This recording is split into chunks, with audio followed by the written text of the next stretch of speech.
Sabemos que todas as coisas cooperam para o bem daqueles que amam a Deus, daqueles que são chamados segundo o seu propósito. Porquanto aos que de antemão conheceu, também os predestinou, para serem conforme a imagem de seu Filho, a fim de que ele seja o primogênito entre muitos irmãos. E aos que predestinou, a estes também chamou, e aos que chamou, a estes também justificou, e aos que justificou, a estes também glorificou. Pai, estamos diante da Tua Palavra, Senhor, e a Tua Palavra, por si, ela produz efeito, Senhor. E eu quero pedir, ó Deus, a revelação dela para essa manhã.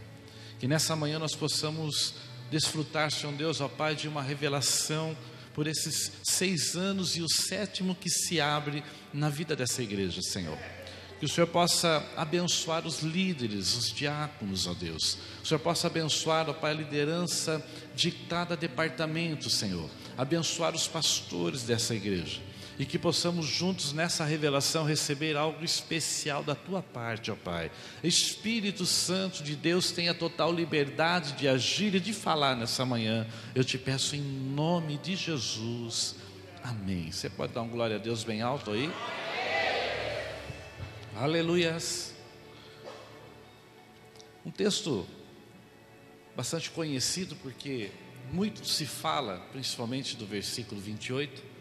E a carta aos Romanos é uma carta tremenda, porque a carta que foi escrita à igreja de Roma, a igreja que posteriormente designou-se contrariamente ao que a Bíblia diz. A carta aos Romanos é uma carta tão profunda que somente com ela Martinho Lutero escreveu a proclamação da igreja moderna, ou da igreja que se levantou contra os costumes de uma igreja desviada. 95 teses ele escreveu somente na carta aos Romanos. Paulo, quando escreve as suas cartas, cada carta tem uma identidade. E a identidade da carta aos Romanos fala a respeito de que Deus salva pessoas. Mesmo as pessoas que estão no mais alto e profundo pecado, Ele é capaz de restaurar, de chamá-los de filhos. A carta aos Romanos é uma carta que diz que Deus está no controle de todas as coisas. A carta aos Romanos é a carta que fala a respeito de que existe um grupo de pessoas que Deus predestinou para uma obra tremenda. A palavra predestinação é muito conturbada, porque pessoas não se ligam e não entendem o que é uma exegese de texto, e isolam ela muitas das vezes e fazem com ela algo tremendo que faz pessoas acharem que já são salvas, que podem contar com a salvação para o resto da vida. Mas nós vamos falar aqui a respeito daquilo que Deus tem para a igreja de Cristo, para uma igreja escolhida, para uma igreja que tem propósitos, para uma igreja que é salva, para uma igreja que escolheu a Cristo como Salvador. Quem escolheu a Cristo aqui? Você pode dizer assim: eu escolhi. O texto que nós lemos, dentro do capítulo 8, Paulo para falar uma coisa muito forte. Primeiro, ele começa o versículo falando assim: sabemos, diga comigo, sabemos. Olha para o irmão, diga assim: você tem que saber. Diga para ele bem forte: você tem que saber. Muitas das vezes nós esperamos sentir coisas, e existem coisas que nós sentimos mesmo, como a presença de Deus.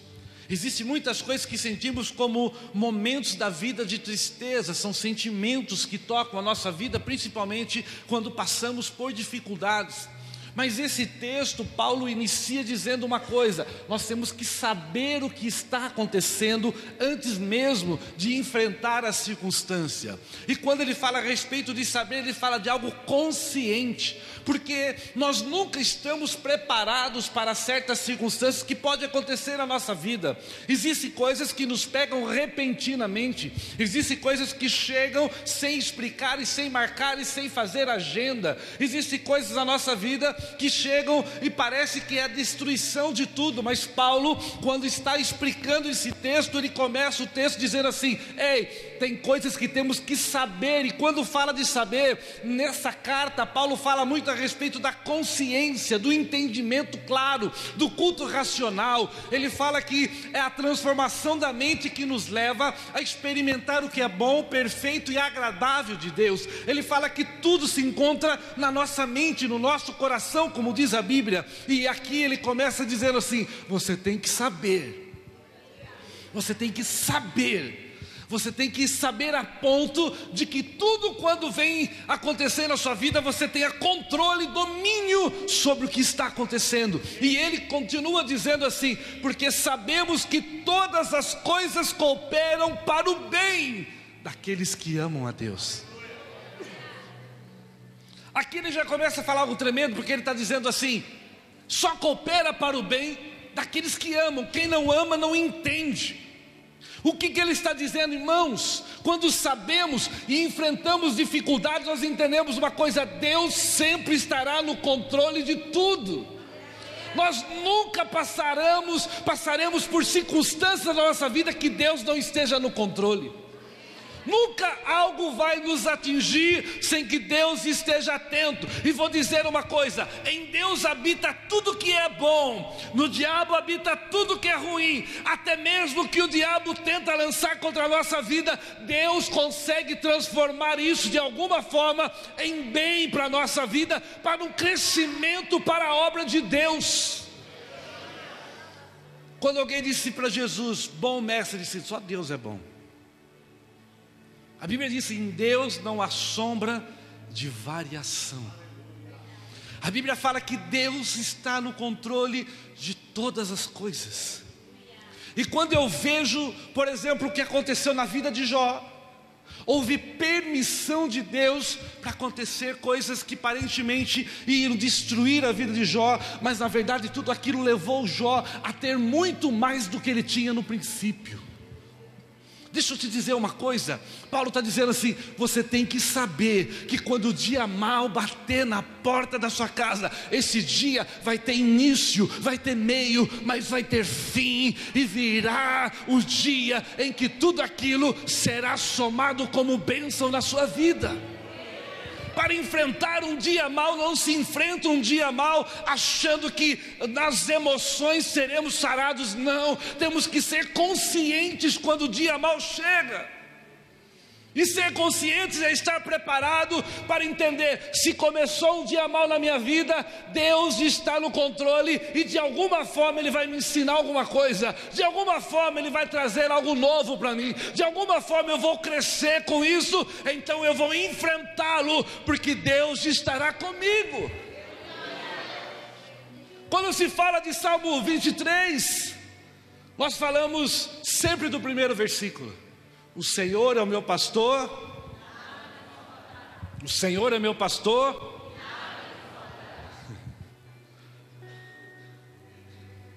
Sabe o versículo que eu mais amo nesse salmo? O 4. O 4, ele é tão profundo que Davi diz assim: ainda que eu ande pelo vale da sombra da morte, não terei medo algum, porque o Senhor estará comigo. Paulo está dizendo nesse texto: seja consciente, saiba de uma coisa: você não estará sozinho. Eu estava voltando do hospital de Itu para trazer a notícia para o meu pai na terça-feira, final da tarde. E quando eu estava sozinho, meditando, falando com Deus, Deus colocou no meu coração uma música, não é nem um louvor, uma música, dizendo aquela música que fala a respeito de que nas horas tristes da minha vida só havia uma pegada na areia. Não haviam duas pegadas na areia, havia somente uma pegada na areia. E eu fui entender uma coisa: ei, Deus não só estará conosco, mas nos amparará nos momentos difíceis da nossa vida. Deixa eu dizer uma coisa para você: pregar o Evangelho e dizer que somente será rosas é impossível. Aqui próprio Jesus disse assim: no mundo você terá aflição, mas pregar o Evangelho é entender que no meio da dificuldade você nunca estará sozinho. E quando parece que todos possam se desamparar, quando parece que todos possam afastar de você, Ele estará contigo. Não só estará, Ele te carregará nos seus braços. Sabe aonde surgiram os maiores louvores? Em momentos de crise. Se você ler os Salmos, a maior parte dos Salmos inicia falando a respeito de inimigos.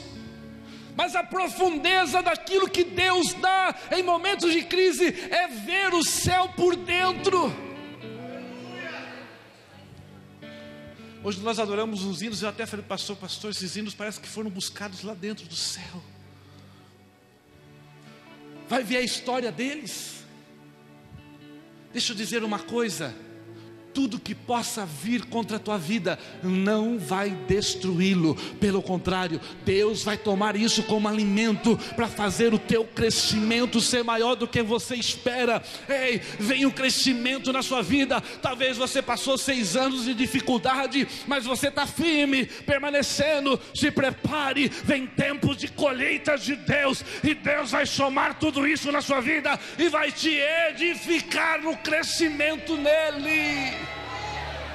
Diga comigo: vem crescimento de Deus sobre a minha vida. Aleluia. E o texto continua dizendo: daqueles que são chamados segundo o seu propósito.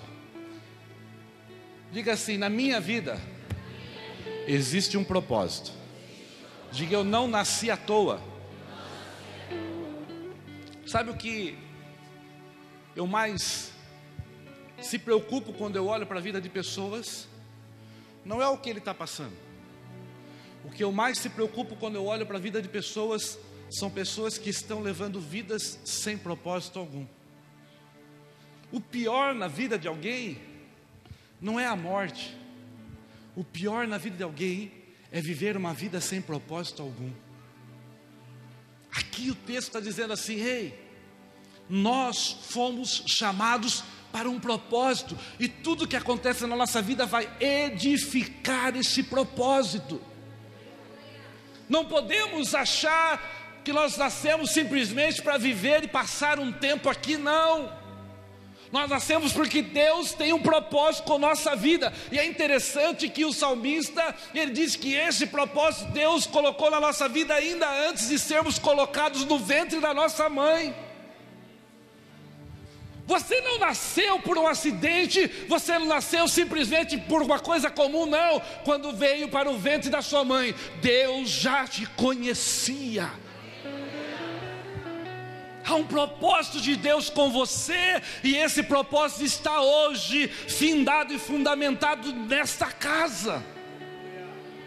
Há um propósito de Deus na sua vida, e tudo que está acontecendo com você, Deus está trabalhando para que você entenda esse propósito e você foque nele.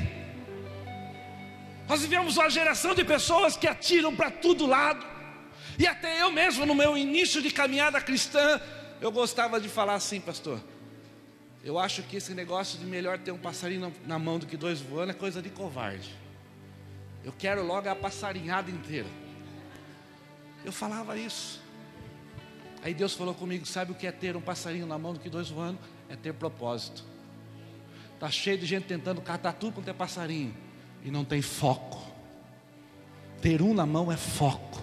Ter um na mão é propósito.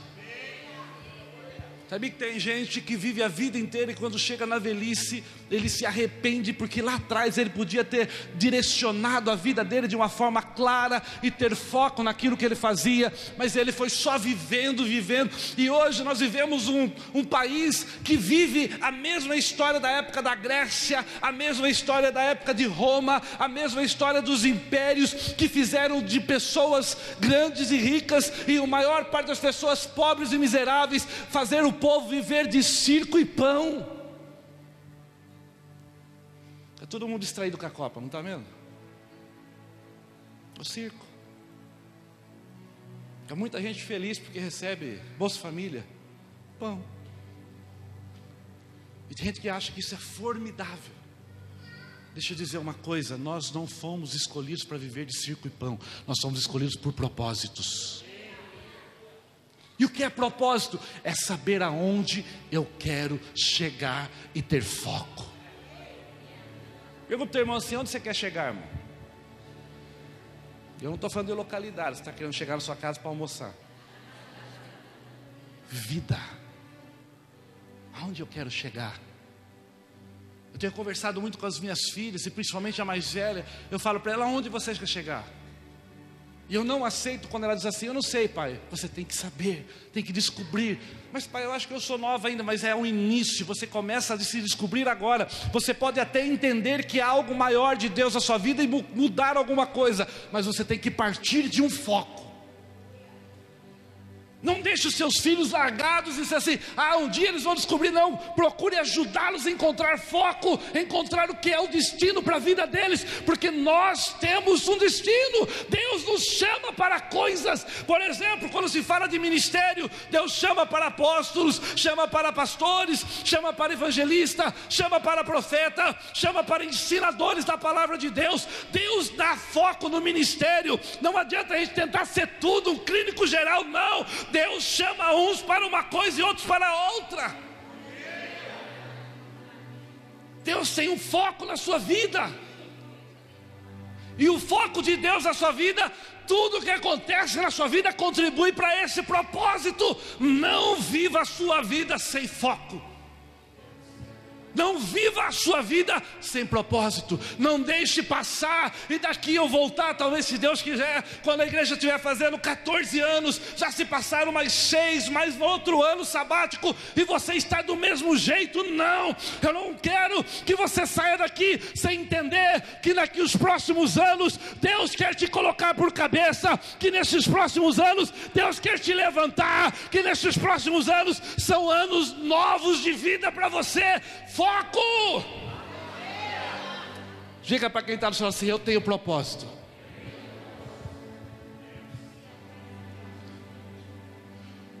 Olha como o texto vai se explicando sozinho. E para todos aqueles que têm propósito, porquanto os que de antemão conheceu. Diga assim, todos que têm propósito, Deus conhece. Olha o teu irmão, diga assim para ele, Deus te conhece. Deus te conhece. Deus te conhece. Outro dia eu estava conversando com uma pessoa e ele disse assim, pastor, alguns anos atrás Deus me deu uma palavra profética, e se passaram 5 anos, e hoje eu começo a entender que essa palavra profética vai ser difícil de se cumprir, porque não se enquadra com a minha vida. Essa palavra profética, ela não está de acordo com a minha capacidade. E eu sou consciente em entender que há profetas que erram na palavra. Eu falei, você está descobrindo isso depois de 5 anos? Ele falou, pastor, eu vivi todos esses anos em volta dessa proposta de Deus para a minha vida. Eu falei, o que você fez por essa proposta? Ele falou, como assim? Eu falei, o Deus que faz uma promessa, Ele nos conhece. Mas pastor, o que você quer dizer com isso? Qual é o propósito de Deus para a sua vida? A palavra foi focada em que eu seria um grande ensinador da palavra, que eu seria uma pessoa que conduziria pessoas à palavra de Deus, mas eu não consigo entender a palavra de Deus nem para mim. Eu falei, quantos cursos teológicos você fez? Não fiz nenhum, pastor. Você frequenta constantemente a escola bíblica da sua igreja? Às vezes eu não consigo, pastor, por causa de horário.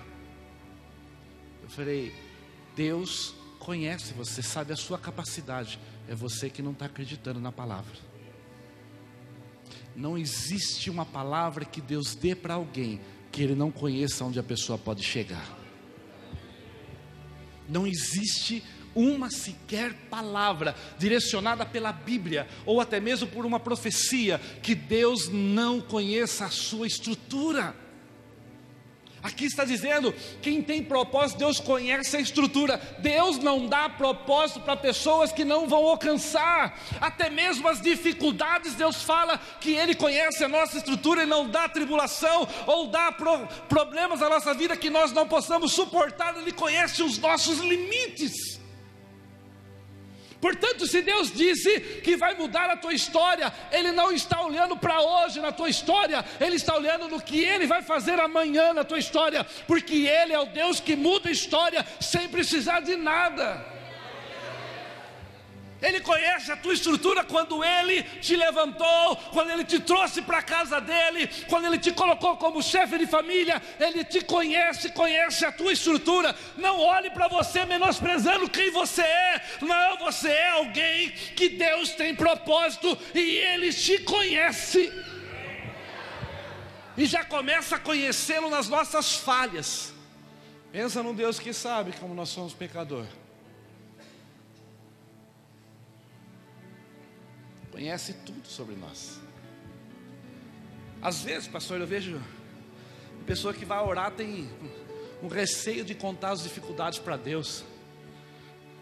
Às vezes até conta para o melhor amigo. Tem umas coisas que... Mas quando vai falar com Deus, fica meio que... A pessoa tem meio que vergonha. Ei, Deus conhece coisas que você não conhece. Quer que eu vá para a eliminatória? Vou para a eliminatória. Sabe alguém que te conhece muito, mas conhece muito mesmo? Teus pais. Eles conhecem muito você. Conhece o seu olhar quando você está triste, quando você está feliz. Te conhece.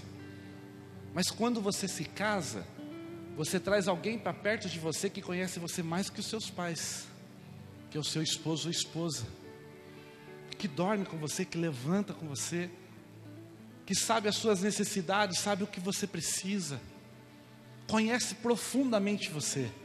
Mas existe alguém que conhece mais do que o seu esposo ou sua esposa, você, que é você mesmo, porque existem coisas que nós não contamos nem para o nosso cônjuge. Existem segredos que são só nossos com Deus. Existem coisas que só Deus conhece dentro de nós, e Ele sabe os nossos limites. Mas deixa eu dizer uma coisa: existe alguém que conhece você melhor do que você mesmo, e Ele se chama Espírito Santo de Deus. Ele conhece as profundezas do teu coração, e por isso muitas das vezes você fala, como a palavra falou comigo. Sabe por que a palavra fala com você? Porque Ele vai entrar lá na medula, na divisão da alma do Espírito. Ele sabe o que nós precisamos para a nossa vida. Ele conhece a nossa estrutura, e hoje Ele está dizendo: ei, eu te conheço.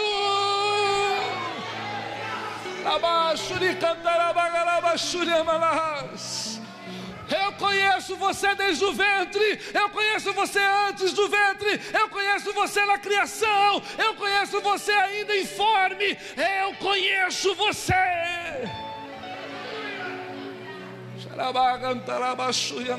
Ele te conhece, Ele te conhece e sabe os seus limites.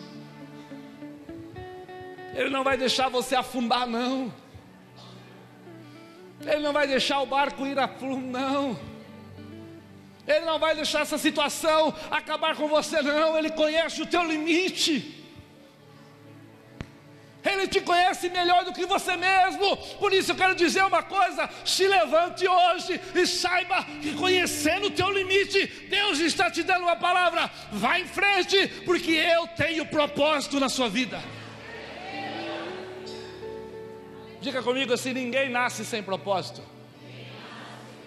Diga: Deus conhece os que têm propósito. Aleluia. Você pode olhar para alguém e dizer assim: Deus te conhece. Diga: eu te conheço. Mas Deus te conhece mais.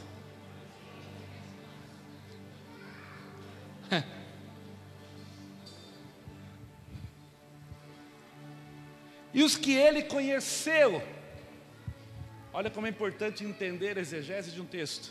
E os que Ele conheceu, esses que Ele conhece, Ele predestinou. Deus não saiu predestinando à torta e à toa, não.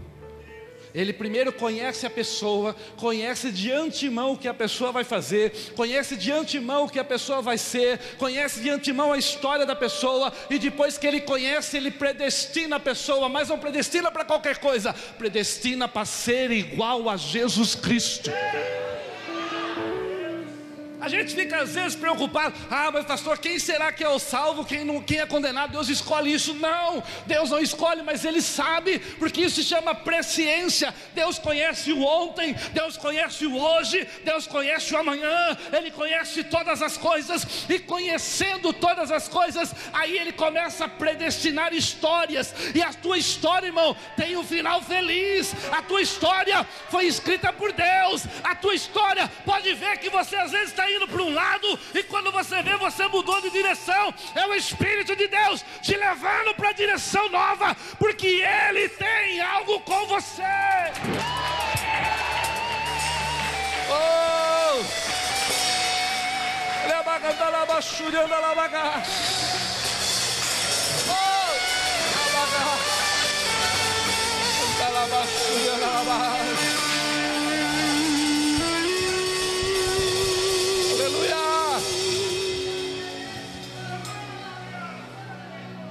Deus não predestina pessoas que Ele não conhece. O que é a palavra predestinar? Uma palavra grega que diz respeito de dar um destino antecipadamente para alguma coisa. E aí Ele vê que você quer Jesus, que você quer ser de Cristo, que você vai escolher por Jesus na sua vida. E quando você escolhe por Jesus na sua vida, Ele antecipadamente fala: se Ele escolhe por Jesus, eu vou dar uma história para Ele. E é interessante que as histórias que Deus dá para nós não são contos feitos de última hora. Você sabia que as novelas da Globo têm o conto principal, mas a história é escrita diariamente, porque tem que acompanhar o que está acontecendo no país? Que houve histórias de novelas da Globo que eram para ter um fim e teve outro. Sabe o que significa isso? São histórias que não têm determinação para um final. Mas quando se fala de Deus, Deus nos conhecendo, Deus sabendo como nós íamos se apegar a Ele, Deus sabendo como nós íamos amá-lo, porque o texto começa a dizer assim: aqueles que amam a Deus, está no versículo 28, nós contribui para o nosso bem aqueles que amam a Deus. Ele sabia que você ia amá-lo, e quando Ele sabia e conheceu isso, Ele falou: eu vou dar uma história feliz, e o diabo não vai mexer no final dela, não. O diabo não vai mexer no final da história. Deixa eu dizer uma coisa, irmão, nós estamos no meio da história. O meio tem muita coisa para ser escrita, o meio tem muita dificuldade que pode acontecer, mas o final dela está escrita. O final dela, nós vamos desfrutar de uma eternidade com Cristo, porque Ele me conheceu. Ele me conheceu e te conheceu. E quando nos conheceu, aleluia, Ele disse: eu quero dar uma história para ele, eu quero dar uma história para ela. Ei, posso dizer uma coisa? Aguarde as cenas do próximo capítulo. Tem coisa boa de Deus chegando para você.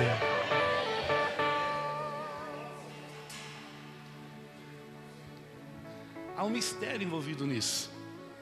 E Paulo tenta desvendar esse mistério. Como assim, pastor? Ele tenta desvendar porque Paulo teve uma revelação do terceiro céu. Ele foi lá. E quando ele voltou, ele falou assim: eu não posso contar o que eu vi lá. Vai desviar um monte de gente. Mas em meio às cartas que ele ia escrevendo, ele ia nos dando alguns parâmetros da terra e do céu. E quando ele vê que Deus conhece pessoas, e aí ele começa a escrever, ele faz uma história a respeito daquelas pessoas que ele conhece, que o amam, que está vinculado a amar a Deus. Ele diz assim: e aos que predestinou, a esses também chamou. Sabe o que Deus está dizendo assim? Você tem um chamado de Deus. Há um chamado de Deus na sua vida. Diga comigo assim: eu não sou um membro da igreja que veio assistir culto. Eu tenho um chamado. Aleluia. Tem muita gente enganada na igreja, irmãos.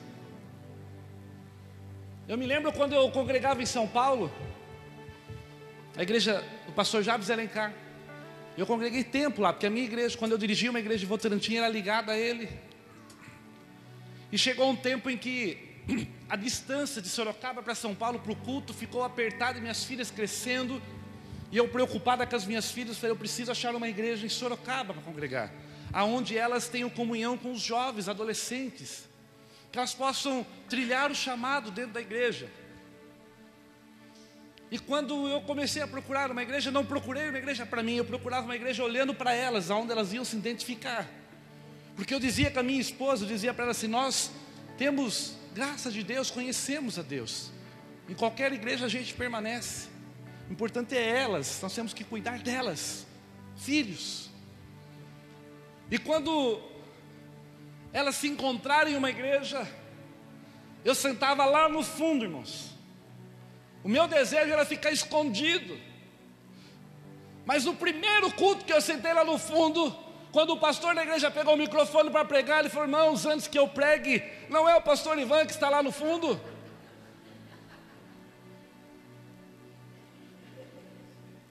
Pastor Ivan, por favor, senta aqui na frente. Eu falei: oh, Jesus. Aí vai lá. 3 meses, estava eu dirigindo vigília. E o Espírito de Deus falando assim: eu chamo, e quem eu chamo não consegue ficar parado. Ei, todos que Deus predestina uma história, essa história está envolvida em um chamado. Todos que Deus predestina uma história, essa história está envolvida num chamado profundo com Ele. Talvez você ainda não entendeu o que Deus quer com você, mas fique tranquilo, por estes dias Deus se vai revelar, e Ele vai dizer qual é o teu chamado, porque você é chamado por Deus para propósitos, você tem um chamado de Deus. Interessante que a palavra original diz respeito a chamado proposital, ou seja, Deus não chama à toa, Deus chama porque Ele realmente conta com você. Sabe o que eu entendo nisso? Eu vou ir na contramão de um ditado popular: ninguém é substituível. Você entendeu o que eu falei? Ninguém é... O que o ditado fala? Ninguém é substituível. Ah, pastor, eu vou parar porque Deus levanta outro no seu lugar, do mesmo jeito, com o mesmo caráter, com a mesma personalidade? Não. Ah, eu vou parar, o pastor põe outro no meu lugar. Não põe outro igual. Ele pode ocupar o espaço porque a obra precisa, mas o que Deus chamou você para fazer, só você vai fazer com o jeito que Deus quer. Não existe isso. Ah, se parar o rapaz da guitarra aqui, põe outro para tocar. Põe 3 para tocar, mas igual ele toca, com carinho, com amor. Deus faz chamados tremendos. Você tem uma ideia, irmãos? Deus deu uma corda vocal diferente para cada pessoa. Sabe por quê? Porque até a tua oração ninguém substitui. Ah, eu não vou interceder mais pelos meus filhos, outros vão interceder, irmão. Só a tua voz move o coração de Deus no propósito. Ah, eu não vou cantar mais, porque tem tantos que cantam igual você, ninguém canta. O teu chamado que Deus te chamou é algo profundo. Deus te chamou para uma coisa tão grande. Diga: eu sou chamado. Diga: eu tenho chamado. E você quer ver uma pessoa feliz? Chamou. Agora ele fala assim: e os que chamou a esses justificou. Olha para o teu irmão, diga assim: você é justificado. Sabe o que é ser justificado, irmãos? Digamos que alguém vai para um júri que comete um delito, e ele vai para ser julgado, e lá ele encontra advogados de defesa, promotor que acusa. Digamos que no final da história, o juiz resolva dizer que ele vai ser inocentado daquela causa. Ele pode ser inocentado, mas vai ficar uma marca processual na conta dele. Ele vai ser olhado pela sociedade sempre como alguém que cometeu aquele delito, mesmo que ele não cumpra uma pena por isso. Sabe o que é ser justificado? É você ter pecado, você ter feito coisas erradas, é você ter errado o alvo, mas mesmo assim, quando o sangue de Jesus vem sobre a sua vida, Ele não se lembra mais dos seus pecados. Ser justificado, irmãos, é mesmo que o homem na terra ainda enxergue você com defeitos, Deus, quando olha para você, Ele vê o sangue de Cristo sobre a sua vida. E sabe o que isso quer dizer? Ei, os seus erros do passado não podem impedir o teu chamado no futuro.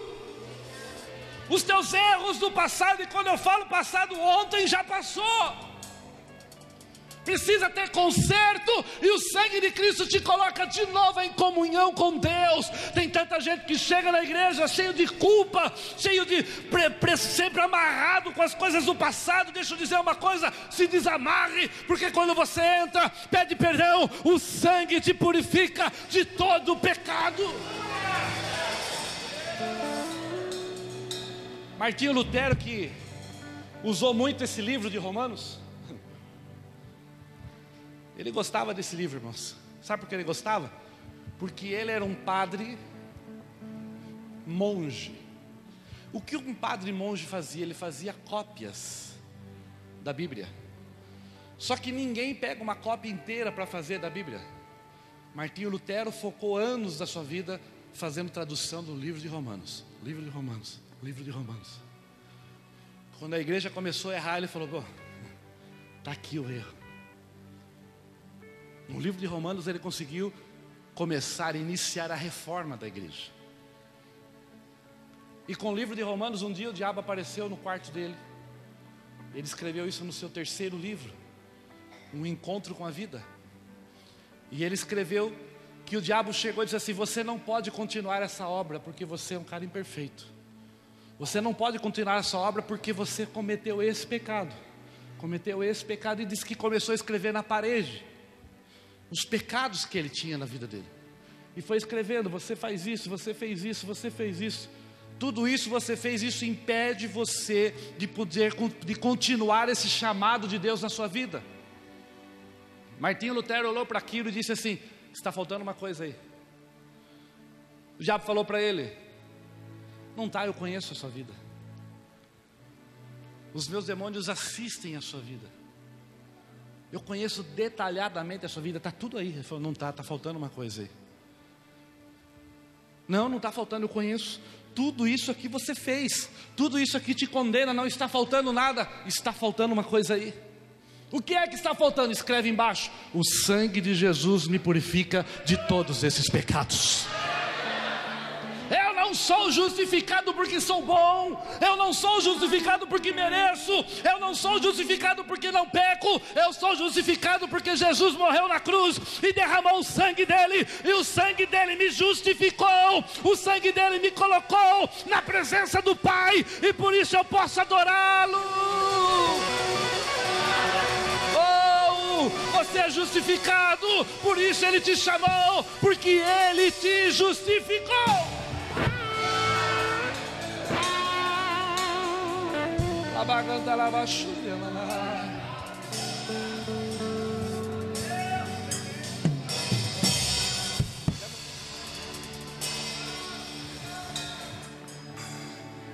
Diga comigo, e os que justificou, também glorificou.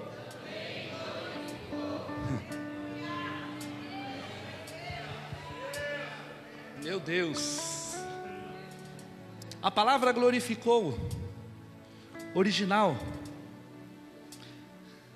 ela tem dois âmbitos.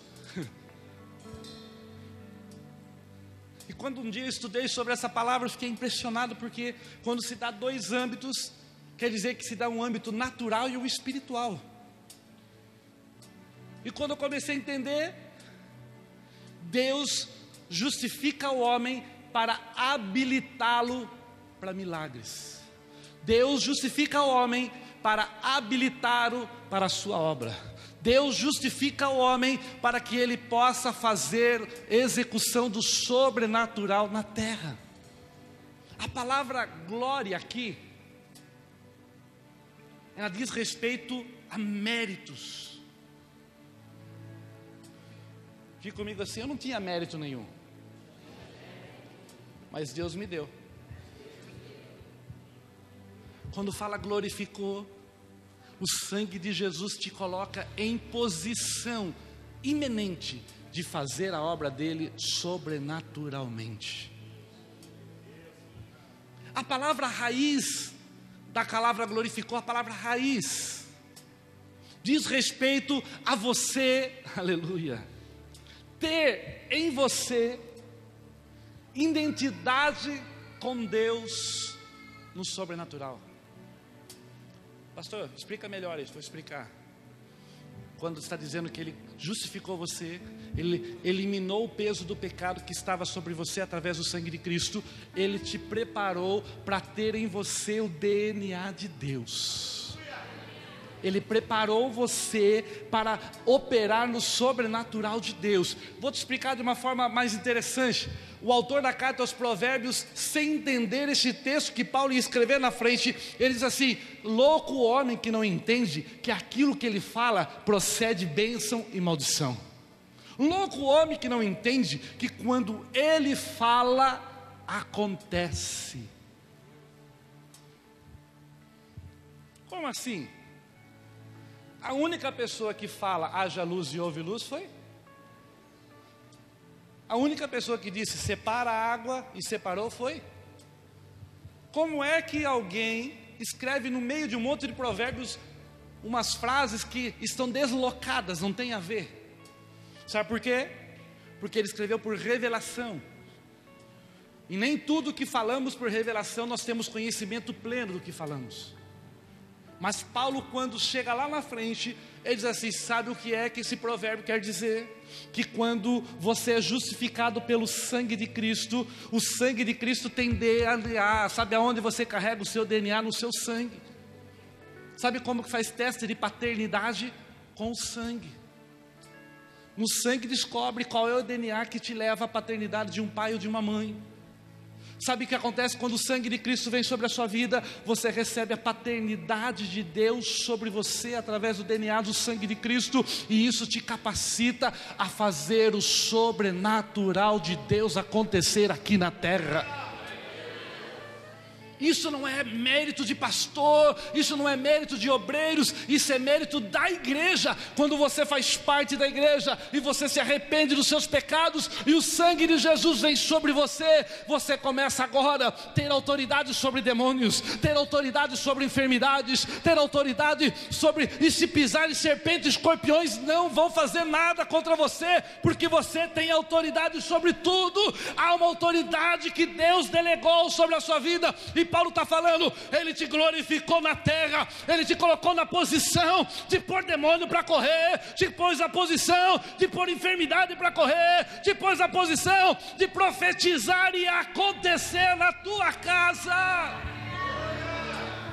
Ei, sabe qual é o nosso problema? Nós temos medo de fazer isso. Por isso que Paulo fala, tem que transformar aqui Romanos, aqui ó. Seja sincero com você mesmo.